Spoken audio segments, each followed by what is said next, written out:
And we're live! Hello all and welcome. And I am the Realist Philosopher. And this is the Realist Philosopher Show. How y'all doing today? Hope you're all doing good, fine, and well. I can imagine that some of you are not doing too well, though, because you probably saw the finale of Game of Thrones. Wow. Wow. So that's what I'd like to talk about in this episode, and I may not spend the entire show talking about it. It all depends. How much bitching and moaning and griping I want to do about it. We'll see how animated I get. But oh boy, was that bad. Was that not worth the wait? Can you believe that some of us waited 2 years for this turd? Oh my God. It's like you go to a 5-star gourmet restaurant and you wait like 2.5 hours for what's supposed to be the best, most delicious meal on earth, and they walk out and plop down a hot dog in front of you. What the fuck? I thought this was the best restaurant on the fucking planet. I've been waiting all these hours for a good fucking meal, the best meal in the fucking world. You're supposed to be a 5-star gourmet restaurant, and you plop down a fucking hot dog? And it's an Oscar Mayer, no less. It's not like you even stuffed the fucking pigskin yourself full of all that vomitous crap that goes into making a hot dog. Oh no! It's a frozen hot dog to boot, with just some ketchup and mustard on it. Really? I can get a hot dog like that down at Shea Stadium or whatever back in the U.S. Fucking A. And it only cost me $2-3. Well, maybe not that little. I don't know how much things have changed, but fucking A. $58, please, for a fucking hot dog that I waited 2.5 hours for. I waited 2 years for this. Get the fuck out of here. It's crazy. My God. I mean, it's just even more embarrassing when the showrunners talk about how they needed 2 years to do these 6 episodes. Yeah, you know why? Because you had a lot of spectacle and no substance. The writing was crap. You decided you wanted spectacle over substance, okay? You decided you wanted glitter and flash over a real story. So that's what you got. Glitter and flash, and I'll agree. Visually it was good. It was very good. Dragons flying all over. They built like 17 city blocks for King's Landing. I mean, they literally built a mini town just so they could blow it up. I mean, they put a lot of work into this. It's amazing. It's amazing how you can put all this work into something and it comes out a turd, because the foundation, which is the writing, which is the actual story, sucks ass. And I'm not talking about good ass either. I'm not talking about hot 23-year-old 10 smoking hot, blonde-haired broad with a smoking hot body. Doesn't eat that kind of ass. We're talking about big, fat, 350-pound, slovenly, drunkard dude, aged 60, who's never taken care of himself and has a bad case of hemorrhoids. That's the kind of ass that this fucking ate. And I don't want to eat that ass. Oh my God, this was horrible. So, the whole episode was a clusterfuck. I knew it would be bad, okay? I knew it would be bad. I wasn't expecting it to be this bad, so bravo for usurping expectations again, subverting, usurping, same difference. Yeah, good job, douchey and douchier, you morons. What a piece of garbage. Yeah, you subverted my expectations. I didn't think it would be that fucking bad. Bravo, pinheads. These guys love to subvert expectations, but oh my Lord. Only in the worst ways. They're not in good ways, okay? Most of the time they use that subverting expectations bullshit to cover for the weak story or the lack of story. I don't want to put any more work in. I'm just biding my time until I write those new Star Wars movies. I can't be bothered. Yeah. We know. We're looking at the final product, okay? We're looking at the final product, pal. So bad, so bad. Not only was it bad, but it was boring. Boring! You know, it's like watching the A-Team back in the 80s. But 25 years later. I mean, when you were like a young guy. Oh, A-Team. Oh, I never seen a show like that on TV before. Yeah. That was also not too realistic. All these people shooting all these AK-47s. Nobody ever gets hurt or killed. But I mean, hey, at the time, yeah, great. But watch it 25 years later, it's kind of the same effect. Oh, this is so fucking boring. Yeah. Except we're talking in the here and now, and something that's made in the here and now, and it's fucking boring. All right, so the episode starts with, I think it was Tyrion Lannister. What that you had fucking Jon Snow and Arya and Tyrion Lannister all walking around the city that is now ash, right? That the magic breath that can, morph and change the properties that it projects. Sometimes it's fire, sometimes it's some kind of kinetically explosive blast that can knock down towers. It's whatever it needs to be to fit the plot requirements, right? So, yeah, the fire from the dragon's breath has burnt the city, blasted the city to pieces. It's a ruin. Very few people would have survived, and there were 1 million people. So, Dany essentially killed about 1 million people. Yeah. Ooh, Cersei's so bad. Yeah, Cersei never killed that many people. She never killed anywhere near that many people. Yeah, she killed a few people she didn't like, right? Like that Ilaria Sand that murdered her daughter and shit. Ooh, tortured that Septon broad that, made her, was walking behind her during her walk of shame and saying, shame, shame. Yeah, she tortured a few people. Tortured a few cats and dogs, whatever. She blew up the Sept. Ooh, killed like 700-800 people, maybe 1,000. Oh, at the end of the world. Yeah, right. Dany killed 1 million people. The whole city was just demolished. And so they've got point of view shots of Tyrion and fucking Jon, Jon has become nothing more than this whipping boy, just do nothing. He's like the secondary character. He's been just, put into this very secondary role, and he really doesn't serve any purpose this entire season. You're just walking around the city for about 15 minutes. It's literally that long, about 14, 15 minutes of just these three walking around looking at ashes. Oh, wow, that's so interesting, right? And then eventually Tyrion decides to, I think I'll figure out whether or not my brother and sister escaped. So he goes underground. Yeah, that's real bright. Yeah, more moronic behavior by Tyrion. The castle has been knocked down.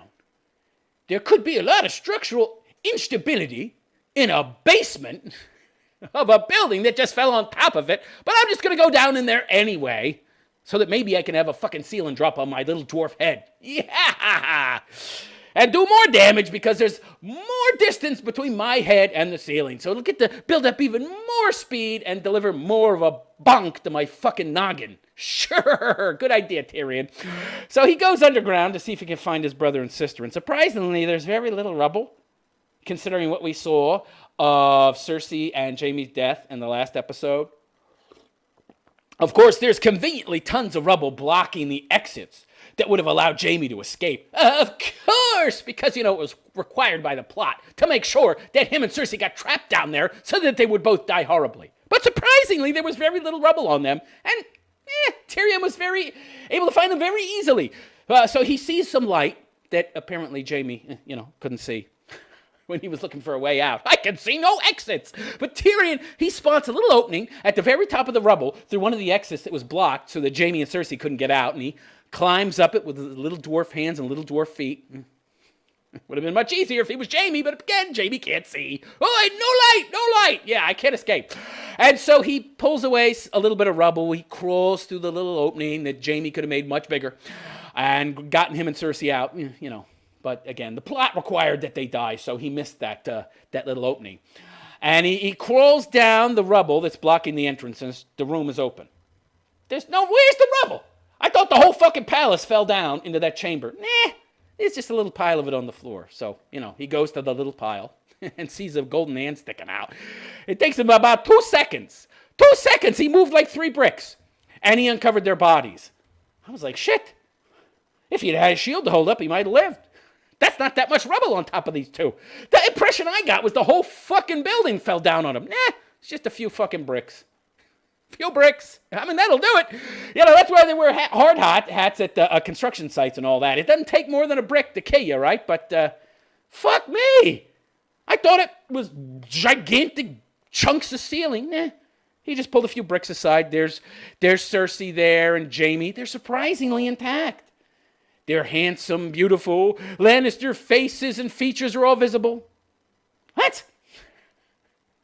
All these bricks fell on their fucking heads and crushed them, demolished them, but they're well intact, and it doesn't look like they have any injuries. Lovely. And then Tyrion starts bawling, not for Cersei, I don't think. Maybe he did care about his sister a little. I don't think so, though. I think it was all for Jamie, or the majority of it for Jamie. We actually cared about. So he got pissed. And then we cut to, I don't know where we were. I guess this was what was left of the Red Keep, and Daenerys is coming out of it. All right. And Arya's managed to make her way to the Red Keep, and so has Jon. And Tyrion has made it there. They've all made it there at about the same time. And then Daenerys comes out, and as she's coming out, these gigantic bat wings sprout behind her, and she looks like this demon, which is what she is. Demon. Evil broad. And then it just turns out it's her dragon behind her, and the dragon flies off. But for that 1 second, she looks like this bat demon, which is pretty apropos. And then she starts, giving this Nazi speech, essentially, about how, they're going to cleanse the world of the unbelievers, essentially. Something along the lines of, we brought freedom to King's Landing, and you know what we're going to do? We're not going to stop here because, I'm a revolutionary. I've never heard of Che Guevara or Marx, but I champion their ideology.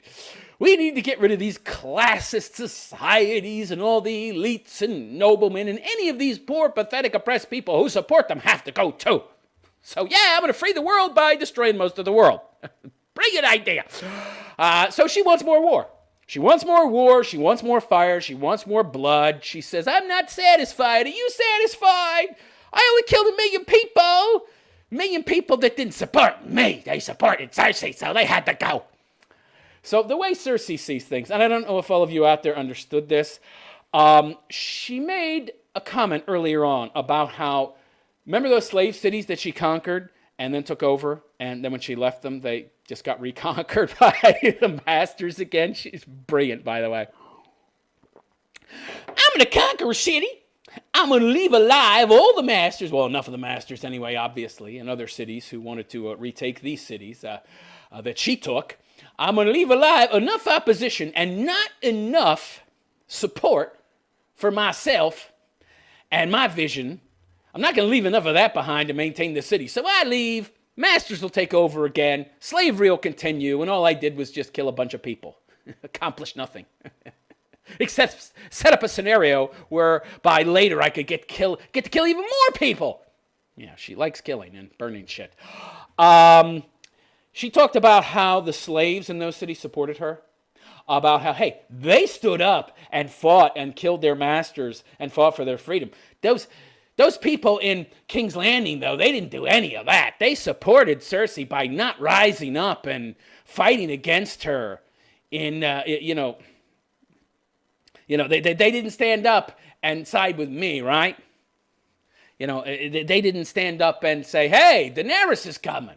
All right, let's overthrow Cersei. No, they decided to stand with the evil, tyrannical ruler who is less tyrannical and evil than me. Actually, it turns out. And how about that? No foreshadowing of that. And you had a Dumb and Dumber, douchebagger and douchebagger, bigger douchebag, D&D, these two idiots talking about how, hey, there was foreshadowing. She killed a lot of people in past episodes. Remember how she crucified the masters and burned some masters? And yeah, they were bad dudes. They were slavers and murderers. They killed babies and shit, okay? Geez, in the case of the Unsullied, they would give the Unsullied a silver piece, and then the Unsullied would have to go and kill a baby, and then they would give the silver piece to the master, the owner of the slave whose baby they killed. I got no problem you killing these people. Right on. However, the moment you start killing the very oppressed masses that you pretend to support and be there to essentially liberate, then you're evil. Okay, she didn't see it that way, though. She saw them as part of the old world. Yes, their allegiances were to the old world. Their allegiances were to lords and ladies and kings and queens. We just got to do away with all that. We got to do away with all the people who adhere to that old world, which is almost everybody. We'll kill everybody. 90% of people. 10% of the special few who see my view of things, we'll let them live. Yeah, I don't think that's how you do things, all right? I don't think that's how you bring about a brave, new, wonderful, utopian world. So she gives her speech. Sounds like Hitler. Looks like Hitler, too, almost. You needed a little pencil mustache there, and she would have fit the image perfectly. right?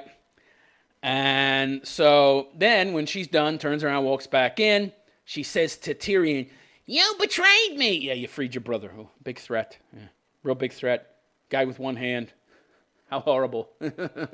You showed some love and affection for your brother. You got to go, baby. You got to go. I got to kill somebody else because, I got a hankering to burn somebody before dinner. So, he takes off his, hand of the queen pin, throws it on the ground, accuses her of killing thousands of innocents. And she's like, yeah, whatever. Take him to a cell. And then you cut to him in the cell, and then Jon goes to visit him. I tell you, they've really macerated Jon. They have totally destroyed his character. He's just this wimpy, whiny, blubbering, weakling pussy. He's crying. He spends most of this episode crying. If you ain't seen this episode yet, it is just unbelievable what a wussy he's become. Oh, crying his fucking ass off. He spends like 7-8 minutes in a room with Tyrion, right? I guess it's a makeshift cell because the real cells are all destroyed. I'm surprised there's anything left standing, but apparently there's some rooms left in this city. I thought she demolished every goddamn thing, but apparently some rooms survived, right? One of these few precious rooms that are left, they decided to use as a cell for him. I look like a larder. I don't know. But he's in there. He comes to talk to Tyrion, and Tyrion is essentially telling him, hey, man, you got off this broad. He didn't use the words off or kill, but, he made it pretty clear. You know what you got to do, Jon? And Jon is like, she's my queen. I can't do it. Oh, fuck me. Oh, my God. And he starts making excuses for her, right? First he says what she did was unforgivable and inexcusable. I think he used those exact words. And then when Tyrion really started pressing about how nutty she is and dangerous and how she's got to go, he starts actually making excuses, something he just said. He just said it was inexcusable. Then he starts saying, oh, well, she just had her best friend murdered and her dragon was destroyed. What did you expect her to do? That's what everybody does in that situation. They burn down a whole city, right? And then Tyrion asks him, would you have done that? And Jon's like, I don't know. And Tyrion's like, yeah, you do. Come on, you know. You were on the back of Rhaegal, the other dragon. You had that power. Would you have done it? And then Jon's like, I don't think it matters, but I would have done it. And Tyrion replies, it matters more than anything, which is, of course, true. Because this calls into question the idea of objective morality. Is there objective morality? Is there such a thing as right and wrong? Do people know right from wrong, okay? And does she? Does she, or has she convinced herself that she has some kind of destiny and that she can do no wrong and that she knows what's best and right for everybody? So Tyrion, doesn't really have much luck convincing him until he mentions Jon's sisters, meaning cousins. And Jon is like, they'll follow her. He's like, and Tyrion's just like, why? Why would they follow him, Tyrion says. Why would they follow her? They don't want to follow her. Why do you think Sansa told me about your true lineage? She don't want her to be queen. And what do you think Daenerys is going to do to you if you don't want to boff her and join her and follow her and support her? She's going to off you because you're a threat. She justifies everything she does, right? She'll justify that as well. And how about your sisters? They're a threat to her too. What does she do to people who are threats to her? Fuck, she's going to burn me alive because I let my one-handed brother, who's a threat to no one, go loose. At least she burned Varys, of course, But Varys was right, by the way, and Tyrion's feeling bad about that too. Wow, that's the other thing. They really dumbed down Tyrion. He's like the dumbest motherfucker on the planet. In the books, he's a genius. He's brilliant. I've read the books, great books, by the way, but wow, they destroyed him in the show. Destroyed. So Jon leaves, right? And we're already like so far into this episode before anything interesting happens. Like 40 fucking minutes and all we've had is some ashes. They walked around, looked at ashes. She gave a Nazi Hitlerite speech. And then Jon talked to Tyrion and already 40 minutes have passed. It's like, nothing's happening. I'm about to fall asleep. So after he talks to Tyrion, Jon goes to talk to Daenerys. It's like, I already know what's going to happen. I didn't even need the spoilers, by the way. This is pretty fucking obvious, right? Is him and Tyrion were talking, and Jon was talking about how love is the death of duty, and then Tyrion responds by saying, duty is the death of love. You have a larger duty to mankind than you do your duty to Daenerys. You took your vows to be the shield that guards the realms of men. Now, granted, he's not in the Night's Watch anymore. Night's Watch, by the way, doesn't need to exist anymore. It shouldn't exist. It serves no purpose. We'll get to that later. But again, those vows still mean something to him. And what's more important, your duty to mankind or some crazy broad who just killed 1 million innocent people? And she kind of betrayed, your faith in her and pretty much destroyed any loyalty that she's deserved by you. And this kind of, I guess, turned Jon around for the most part. But he still was holding out hope. So he goes to talk to Daenerys and cut to Daenerys in the throne room. And she's walking around. And apparently, the Iron Throne survived. Everything else got fucked. But the Iron Throne was still there. I guess big, gigantic piece of strong bits of metal welded together. Forged welded together. Yeah, all right, I can buy that. And she's in there. Jon goes to talk to her, and before he gets into the building, there's this big giant mound that I figured was rubble that was actually Drogon, the dragon. I guess dragons don't get cold, apparently. Now it's snowing. Before we thought that was ash that we saw in her vision in the House of the Undying. And I think it was season 2 or something. But season 1, season 2, I don't remember. I don't care anymore either, by the way. But it was actually snow. And it started to snow now. And then a few weeks later, it's spring. I don't know. This fucked up, but this planet's got some fucked up rotation around its sun, or maybe its sun's going to go supernova or something. Maybe it's having really, really erratic fucking solar energy output. I don't know. We go from spring to winter to fucking spring in like 3 weeks. But anyway, essentially, Drogon's there guarding the area where Dany is. So he's guarding the Red Keep because she's the only one in there. And the snow falls off, and Drogon confronts Jon and sniffs Jon and then lets Jon by.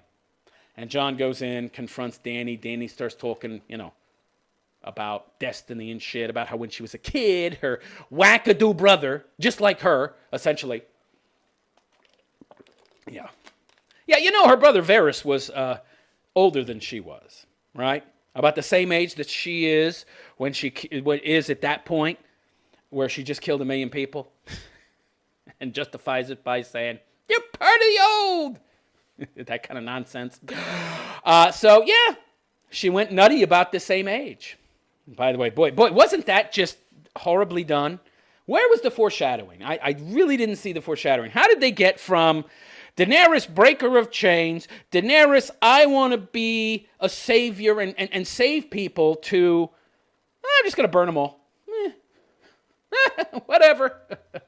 I'm freeing the world from this archaic mindset that they were low, poor, oppressed people, but they believed in the old way of doing things. And I needed to free the world from that mindset. But the people that believe what I believe, we'll let them live. Socialism, communism. Yeah, PC. The people that have the politically correct opinion, I'll let them live. A lot of Marxist, communist bullshit coming out of Daenerys' mouth. A lot of ideology, right? A lot of scary ideology. A lot of leftist ideology popping out of her pie hole when she talks to Jon, and when she gives that Hitler speech. Standing at the top of the steps. And how about that when she gave that speech? Just as an aside, I'd like to address this. Where the fuck did all of those Unsullied and all of those horsemen come from? Where'd they all come from? Where did Dothraki and the Unsullied come from? I thought they all died. Yeah, they told us half her army survived, which is bullshit because we saw all the Dothraki die. I'm supposed to believe that the thousands of Dothraki that were hanging out there, how many did we see survive? The undead. What we see, like 5 guys running back and a bunch of empty horses after they got trampled by the undead? I didn't see thousands survive. I saw like 6 guys. That was it. I didn't even see Ghost survive. I guess he ran off into the woods or some shit when he got kicked by a fucking giant or something. But I don't know where they all came from, and I thought that the Unsullied got massacred. Apparently not. And apparently none of them died when they invaded King's Landing and fought Lannister soldiers. They just have this ability to magically multiply. I saw thousands of them. It was like she lost no troops. Amazing. Yeah, that's crazy. So anyway, she talks to John, and John accuses her of, the truth. You killed thousands of people. She says it was necessary. The old world had to go, you see. And the implication being, well, those people were part of the old world. They chose to follow Cersei, and they got what they deserved. You see, we need to get rid of the taint that is this old world mindset, okay? This classist mindset, okay, of the ruler, of the proletariat and the bourgeoisie. We need to get rid of that and replace it. Yeah. Break the wheel. That was her idea, breaking the fucking wheel. Yeah, of course, she's going to replace it with this tyrant. She's like, we're gonna go everywhere on Earth. We're gonna just free everybody in Westeros, meaning kill 90% of the fucking people, the people that she doesn't feel are supporting her. If they don't rise up to conquer and displace the lord or lady that's ruling their lands, then they're enemies. They're ideological enemies, and they got to go because they're tainted with the mindset of the old world, the old way of doing things. And those that side with her, okay, I'll let you live. That'll be about 10% of the people, right? Because she's just some foreign douchebag. Who are you, bitch? You're some invader from a faraway land sitting on a fucking dragon, and the only difference they can see between their lord or lady or their king and you is you're willing to burn people to death and raise whole fucking cities to the ground and kill 1 million fucking people. Well, their lord or lady ain't doing that to them. Yeah, they're poor, but they're not dead. They're not on fire. Yeah, who are they going to want to rule them? Some foreign douche that inspires fear, terror in them? Or are they going to pick the status quo that they already have and that they've known their whole lives? Of course, it seems like Daenerys just wants an excuse to burn a lot more people. It's very convenient for the showrunners, of course, because that gives Jon an excuse to kill her. And, of course, it presents her as maximally nuts. So she goes on about how, we're going to do the whole world, baby. We're not going to stop with Westeros. We're going to travel to Essos. We're going to go everywhere. We're going to free everybody by making me the ruler of the whole fucking world. Centralization of power in the hands of one person. That couldn't go wrong. That couldn't go sideways at all. No. Like burning 1 million people to death. Nah. So, Jon is just like, well, she starts going on then about a world that has never existed. She wants to create a utopia. Socialist! But she says it's hard to know. It's hard for you to imagine it because I've only seen it inside my head, she says to Jon. It's really hard to know what the best path is, or it's hard for you to know. I know. But I know it's hard for you to know what the best path is to create something that's never existed. Socialism. Socialism actually working. A socialist utopian world. It's never existed, by the way, but everybody keeps trying to create it. Well, she's doing the same thing. She's like, Jon, I know what's best. I know what's good. She says these exact words. I know what's good. And Jon starts crying again. Oh, my God. He's a big fucking crybaby. I fought White Walkers, and I faced death, and I died, and I've come back, but now in this episode, I'm a big whiny fucking baby. Okay. He starts fucking whining and moaning and groaning and crying and says, I don't know what's good. And then Dany says, I do. I'm so sure of myself because I have a destiny. Because since I was a little girl, I've had a destiny to regain the Iron Throne at any motherfucking cost. 1 million people, 1 billion people. I don't think there's 1 billion people in this world, by the way, but I think she would kill that many if it meant achieving what she thought was a utopian world that's never existed. So she just says to Jon, essentially, you have to have faith in me, Jon. I know what's good.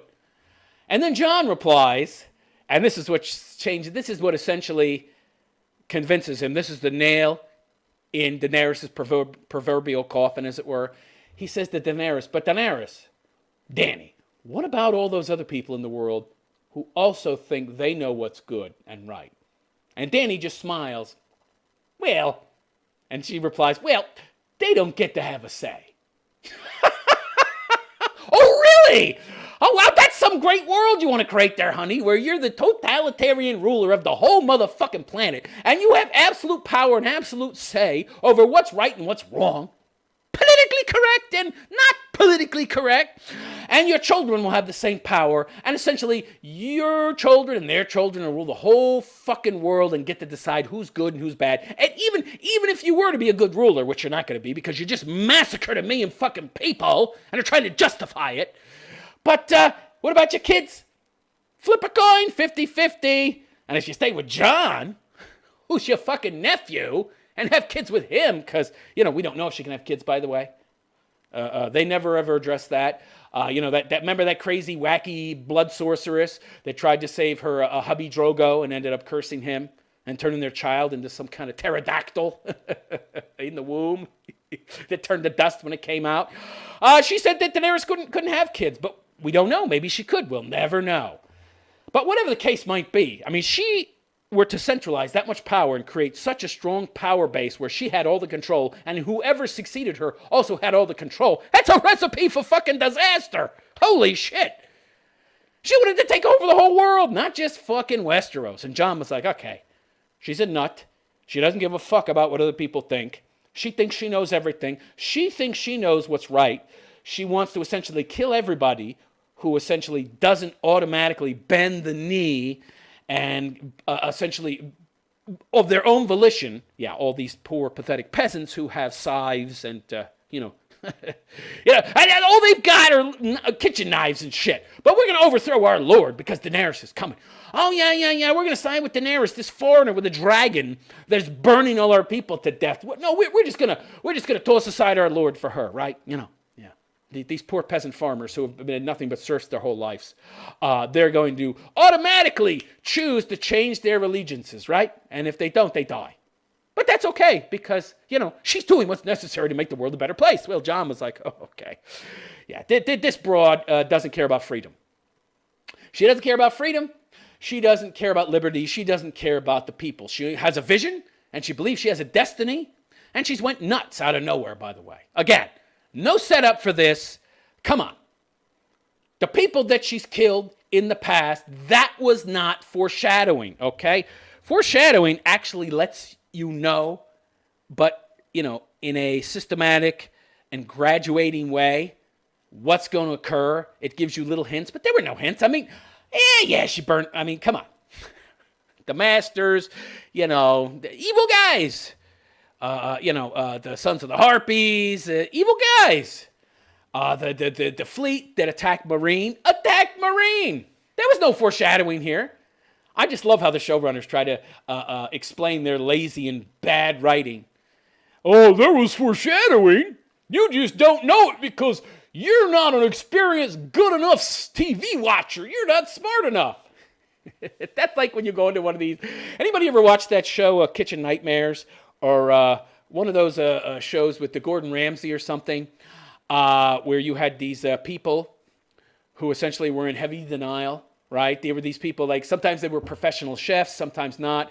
But they were essentially people who were in way above their head who tried to open up a restaurant. And people would come in and order food, and then they would complain.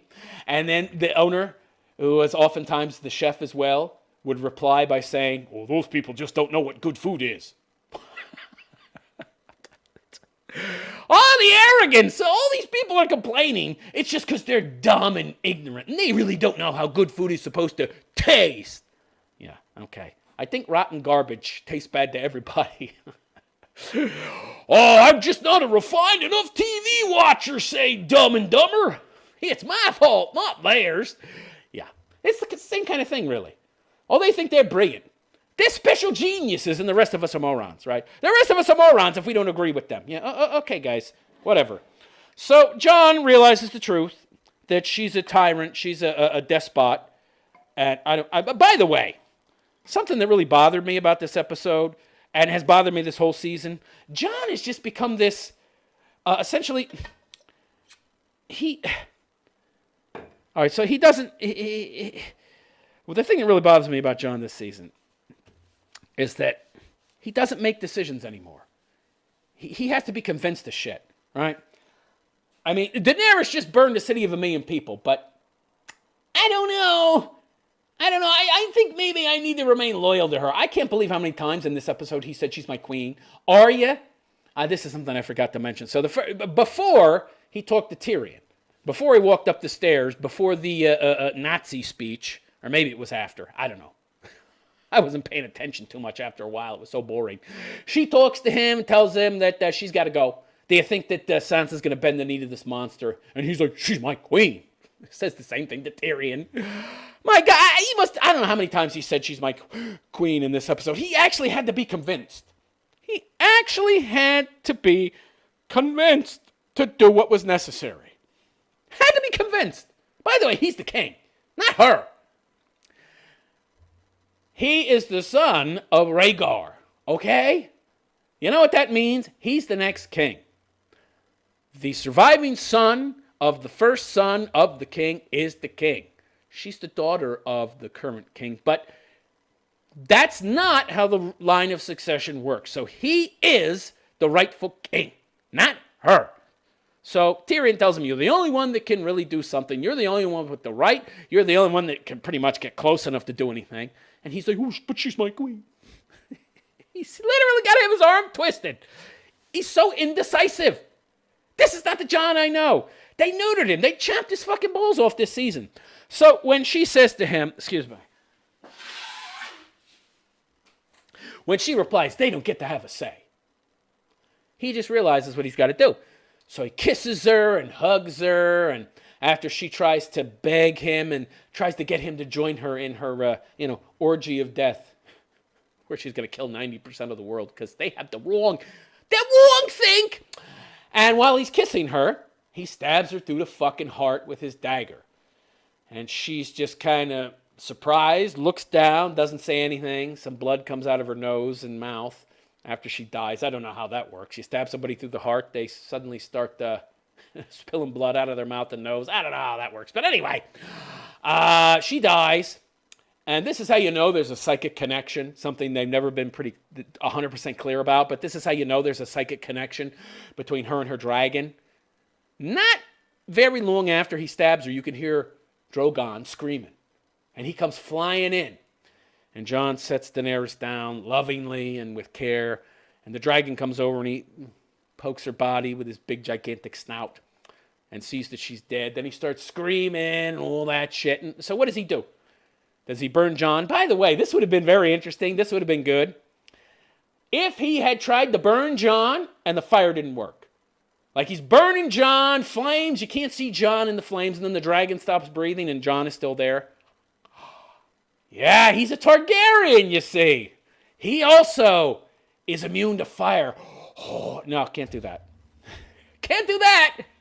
That might reinforce the idea that he's meant to be king, and we can't have that.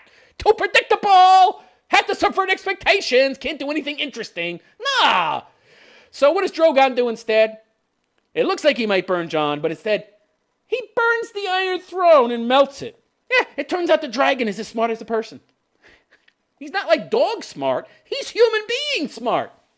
It turns out the dragon has understood everything that's going on, which I find very interesting because if the dragon was that intelligent, why would he burn so many innocent people if he had a problem with it? Nah, let's not address that. We might need more episodes, and even though HBO said that they wanted 10 fucking episodes for this season, we have to get the fuck out of our contract as quick as possible so we can go do Star Wars. So, let's not explain anything. Let's not explain the Night King. Let's not get deep into his origins or how he created all these followers out of Castor's kids or whatever other fucking kids he came across in the 8,000 fucking years that he existed. No! So he burns and melts the Iron Throne because, he's real smart and he understands that Dany's need for power and her desire to have that throne and have all the power is what killed her and what led to her demise. And this understanding on Drogon's part is, by the way, why he didn't kill Jon. It's very much implied by that act. Yeah, smart dragon. Not smart enough to understand that burning 1,000,000 people to death is wrong. Of course, we're just supposed to assume that Dany has some kind of psychic grip on him that's so powerful, the dragon will just do whatever she wants. Even though, remember those seasons? Remember, was it season 3, season 4? Some little fucking 3-year-old got burned and eaten by the dragon, so she manacled them up and put fucking chains around their necks and locked them underground, except for Drogon, because he flew off, because she couldn't control him. But suddenly the dragons are so fucking smart, they understand that Dany's craving for power is what led to her demise. And so it melts the Iron Throne. So she has control or she doesn't. Dragons are smart or they're not. So apparently in the end we find out the dragons are as smart as people. And then the dragon picks up her body with care and then flies off to the east. Where? We don't know. We don't know. We don't know. We don't care. We're not supposed to care. We only need 6 episodes. Say the showrunners, we can do it in 6. We're the best. Yeah, you're the best if you have source material to adapt. Otherwise, you suck. So we don't see Jon getting arrested. It's just a cutscene to Tyrion in a cell with a much longer beard, and apparently several weeks to a month have passed since Jon killed Daenerys. And he's taken before a council in the Dragon Pit made up of all the surviving lords in Westeros who are of the highest rank.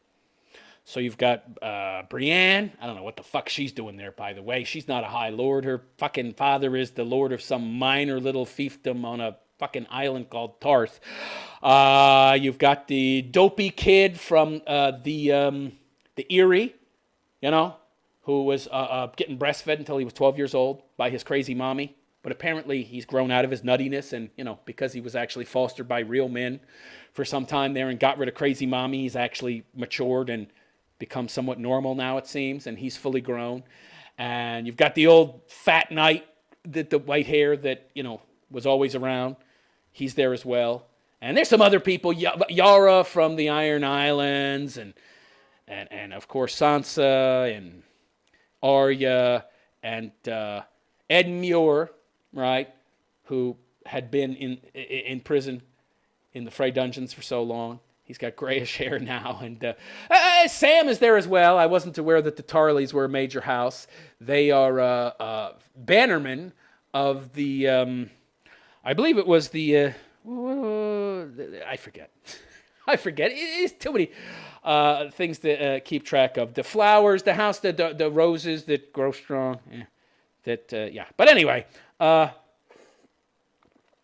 Tarleys are not like a high and mighty house. They're bannermen of a high and mighty house, one of the houses that's like part of the 6 kingdoms. But anyway, so they have this council. Grey Worm brings fucking Tyrion in front of them, and they ask, "Where's Jon?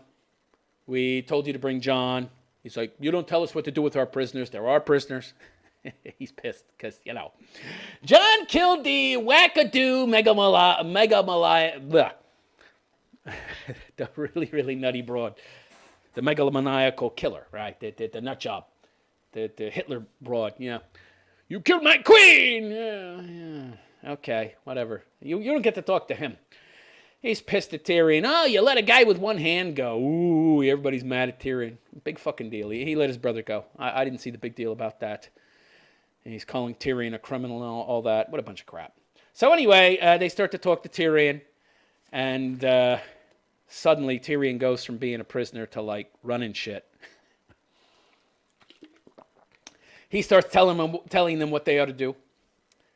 The council talks to Grey Worm, tells him they want Jon. Grey Worm says, no. They're our prisoners. This is our city. And then Tyrion says, "It's not your choice." And then Grey Worm is like, "You don't talk. You don't get to talk. We've had enough of your talking." Apparently, he don't like Tyrion too much. And then Tyrion's like, "You're right. All my talking hasn't done jack shit. I've accomplished nothing. I thought I was wise. I thought I was smart. I'm none of those things," which is true. He's a fucking idiot.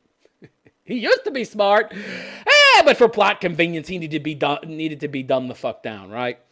So, and then he goes to tell everybody on the council what they ought to do. This not wise, dumb guy. I don't know about his idea. I mean, he essentially told everybody we need a new way of doing things. We need to choose kings now.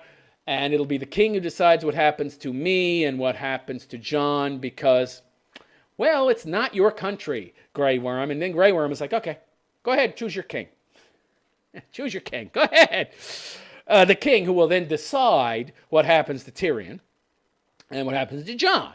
And in telling them, "Go ahead, choose your king," who will then decide, he's kind of given tacit approval to whatever decision that king makes. So Tyrion goes on to talk about how, this is the wheel that our king meant to break, Grey Worm. No more kings by, succession the lords and ladies of Westeros will choose their kings and queens now, basically whoever they think is the best person to lead. And then Sam comes up with a brilliant idea. Not really. Even worse idea. Let's have a pure democracy where we have mob rule and all the citizens choose the ruler. And all the fucking lords and ladies, well, the lords, everybody, in fact, even Bran, I thought he might start laughing. But, he's been made into a robot now who does nothing. So he looked a little bemused, though, even. And then the lords and ladies start laughing, and they're like, yeah, why don't I just let my dog vote? And then another lord says, yeah, how about my horse chooses? They all laughed it off. And then they decided on Bran. Yeah, the spoilers were right. Bran is now going to be king. And so Tyrion suggested it, and he suggested why. Now, this I didn't get. I can understand some of the logic, though, because Bran has perfect memory. He is the memory of the world. And so, can he see the future? This has never been fucking established. But they imply that he can see the future. And if he can see the future, I mean, I don't get some of his actions. I mean, couldn't he have done something to prevent a million deaths? It seemed like he actively, if he could see the future and he didn't do anything to stop it, it's almost like he was actively, he was acting to try and get that to happen. I don't know. I mean, if this guy could see the fucking future and he didn't do anything, anyway. Yeah, Tyrion says it should be Bran because he's got, good stories. Stupid reason. I mean, my reason would have been he's the world's best historian. He knows the sum of all human knowledge. He doesn't know everything, but everything that men have known and everything men have done, he has access to. So he has access to a lot of wisdom. I don't think that's 100% like slam dunk case, because what if you run into a situation that's never occurred? He'll be able to do fuck all.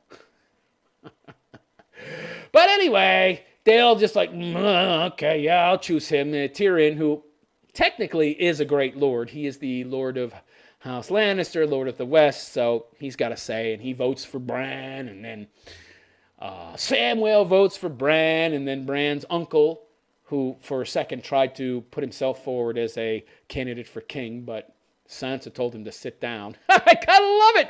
Even at this point, where the femme fatale of the show, Dany, this nut job, showed just what a bad idea it is to listen to Waymond in power and let Waymond be in power, because they usually let their emotions run wild and control them. Now we got Sansa, strong, competent Waymond telling him to sit down. Her uncle, 50-year-old guy, sit down, old man. Shut the fuck up. Nobody wants you as king. So Edmure, yeah, a man, was made to look like an idiot, and then he had to sit down, and then, Tyrion suggested Bran be king, and then everybody voted for Bran, and they said, hail Bran the Broken. That was the name that Tyrion gave him. And then when he named Bran, Bran chose Tyrion as his hand, and then Grey Worm got pissed. No, you can't do that. Yes, I can. I'm the king. He needs to be punished, says Grey Worm. And he's like, I did just punish him. Being the hand of the king, that's not a fucking reward. He's going to spend the rest of his life making up for the mistakes he's made. Guess that made some sense. I don't know. But it wasn't enough for Grey Worm. He's like, that's not enough. We need more. We're going to kill all you motherfuckers. So, they also had to compromise on Jon. And get this. By the way, none of this makes any sense. How the fuck is Bran king? This kid with literally no balls. Well, he's got balls, but he can't use them. With no real life experience. Shackled to a wheelchair. What the fuck is he doing as king? Very odd. And, they're like, what are we going to do with Jon? And they choose to send him, get this, to the Night's Watch. The fuck do you need a Night's Watch for? So next, you see Tyrion talking to Jon in his cell, and he tells Jon what his punishment is. It's to rejoin the Night's Watch. Apparently, he becomes the Lord of the Night's Watch again. They didn't mention that, but I heard somebody else say that, yeah, he's the 1,000th.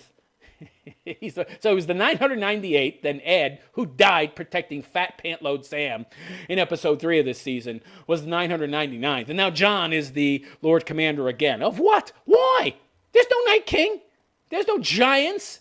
There's no wildlings left, really. There's like a handful of fucking wildlings. What the fuck do you need a Night's Watch for? And then it just gets brushed off.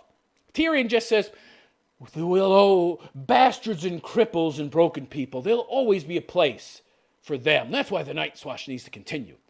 There'll always be a place for these bastards and broken people. What? That's not an explanation. You got criminals and rapists? Just put them in the military. Okay, we're going to chop your balls off, or chop your head off, or chop your hand off, or you serve a life sentence in the military. You've got a ready-made source of all the fucking soldiers you need. Why the fuck would you have a Night's Watch? Just the wall is broken. I don't understand this. There's literally no necessity for a Night's Watch. The only reason they kept a Night's Watch there was as a plot device to explain away letting Jon live and giving Grey Worm and the Unsullied some kind of pound of flesh, some kind of realistic, some kind of believable punishment. Okay, he's going to be sent to the Night's Watch where he has to take an oath to never father children, never get married, and he has to stay there the rest of his life, so it's a life sentence. So that's a pretty strenuous punishment. That's the only reason they kept the Night's Watch around, was to be a plot device to explain how Jon could be allowed to live after he assassinated Daenerys. Lazy fucking writing. Lazy fucking writing. That's it. That's the whole episode. And then they end the show with Arya going off to explore the West. She says to Jon on her parting, because they all part at the same time too. He goes to his ship, she goes to her ship. You know, he's getting on a ship to go to Eastwatch by the Sea, and from there, Castle Black, and then Arya's getting on a ship. Well, I'm going to explore the world. I'm going to see what's farther west. Nothing. Okay, we'll see. It's so stupid. And from there, after that, then they have another useless scene, all right, that takes about 5 minutes where Tyrion enters the small council chamber, and there's a bunch of fucking tables around the chair. There's a bunch of chairs around a table, and he starts arranging the fucking chairs so they're all nice and neat and evenly spaced. And then Bronn comes in. Highgarden, that's it, Highgarden. Yeah. The Tarleys were a bannerman of Highgarden. So I don't know what the hell Samwell was doing, making any decisions in regards to who's the next king. Well, I wasn't Bronn there at that small council. He's the new Lord of Highgarden. Yeah, Bronn! Bronn is the new Lord of Highgarden. One of the 7 kingdoms, by the way. Well, 6 now, because get this. This is so crazy. It gets even stupider. During the negotiations to vote for Bran, where Grey Worm was there and Tyrion was there in his manacles, but somehow he was running everything and giving everybody the ideas and telling them to vote for Bran. She turns to Bran and says, I know you'll make a great king, but I don't want to be part of the 7 kingdoms anymore. The Northmen, we've died too much, we've bled too much, we've suffered too much, so the North is going to be an independent kingdom, okay? Okay, Bran, my brother. Yeah. He's like, okay. What? Just fought this war to essentially free the 7 kingdoms from Cersei, all right? And one of the kingdoms is just saying, fuck off with that. We're going to go off and be our own kingdom. And there was Dorne. Dorne was there as well. I don't know who this guy was. Some neckbeard dude with long fucking greasy hippie hair in yellow silks was there. No, they never identified him, by the way. But apparently he was the new Lord of Dorne, which again, I don't understand. Why wasn't Bronn there? He was the new Lord of Highgarden. You had the Lord of Dorne, but not the Lord of Highgarden. Okay, whatever. And I was like, wait, what? Well, why aren't the other fucking kingdoms saying the same thing? Yeah, fuck off. We'll just go our own ways as well, because King's Landing is fucked. You don't really have any federal power, as it were, to enforce any kind of unity between us. We'll just go our own ways and become free as well. No, nobody else does that. Only Sansa. How nice. How convenient. How stupid. Stupid! It made no sense. Hey, wait a second. Bran the Broken is also a northerner, so how can he say okay to the north breaking away and being a separate kingdom? And then Tyrion is like, oh, hell, Bran, Lord of the 6 kingdoms. Oh, God. All right, so fast forward to the end, and Tyrion's in there, and then Bronn comes in, who is the new master of coin, and I guess, what's his name? Davos. He's the new master of ships, I think. And Brienne comes in. She's the new Lord of the Kingsguard. And remember, the Lord of the Kingsguard traditionally has a place on the small council. So she sits down, and I forget who else. And Podrick is also now a Kingsguard, and his job is to essentially push the king around in his wheelchair forever. He gets to be the royal wheelchair pusher for the next 50, 60 years, however long Bran lives, which apparently will be a long fucking time. Remember the dude in the tree who we heard was supposedly 1,000 years old or 100 years old? We don't know. I thought he was 1,000 years old. I thought he said 1,000. But they corrected that in the next season. And nah, he's just a little over 100. Living in a tree. Yeah, so Podrick's got a nice long life of pushing a wheelchair. Oh boy, the honor. That's it. You know, they just have this small council meeting where it's some back and forth stupidity. And then the king comes in. They all stand up and nod in unison, say, all hail the king. When he leaves, they say, all hail the king. Then Tyrion's like, we'll get that right the next time. Bran, is like, yes, I'm sure you will. And he goes off he says he's going to search for Drogon by, I guess, warging himself into some fucking birds. I don't know. That's the end of the show. That's it. That's the whole fucking show. So, 15 minutes of looking at ashes with no speech from Tyrion and Jon and Arya. Hitler's speech by Dany. Too much time spent talking to Tyrion in a cell, where Tyrion actually has to convince Jon that she's a monster. Then some more justifications from Dany. Nicer in the heart. Fast forward. King's moot. Game over. Bran wins. Oh, I get this. I forgot to mention.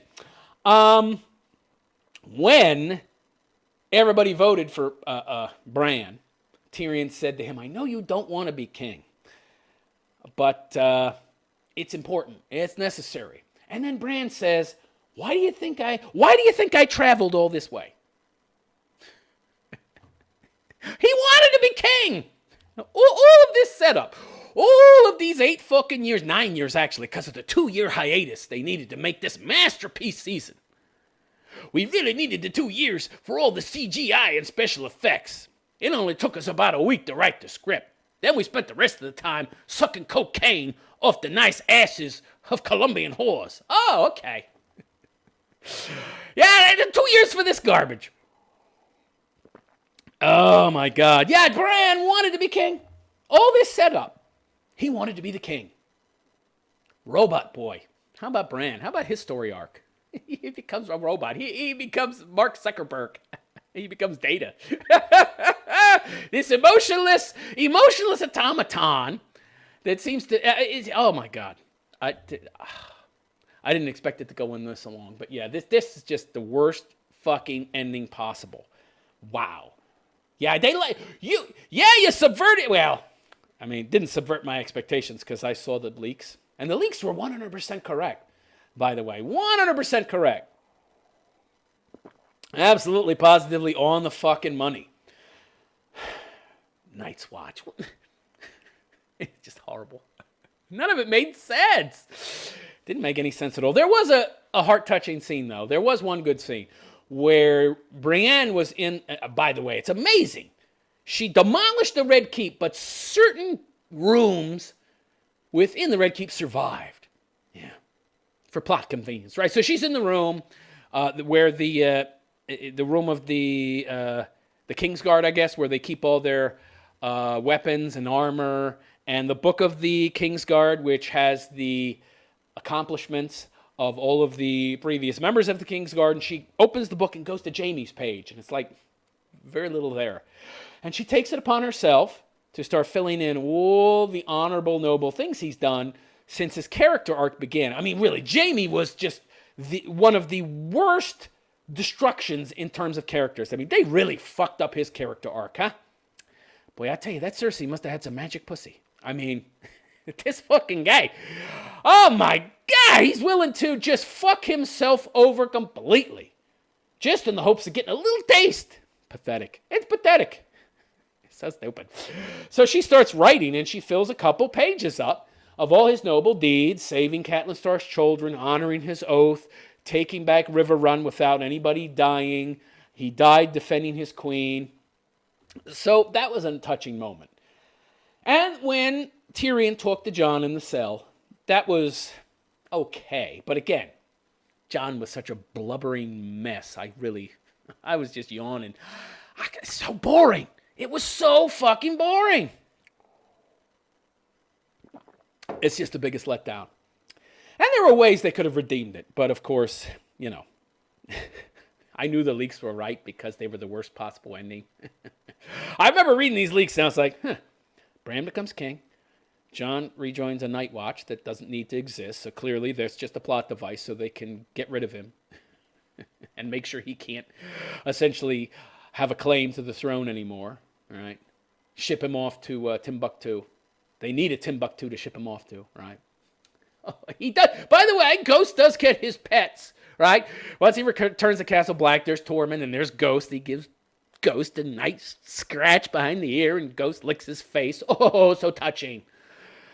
Wasn't enough to redeem this episode or this season. So it was a disaster. It was a disaster. Douchey and douchier, they got to be two of the worst writers. I don't know what George R.R. Martin was thinking. From what I understand, he actually pushed for these two guys having total control of the show and what happened. He must have been coked out himself. I don't know.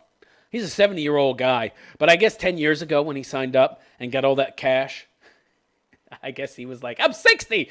It's time to party, baby. Let's get some crack, some cocaine, some meth. Let's fuck some whores. I guess he was out of his mind with all that money he got.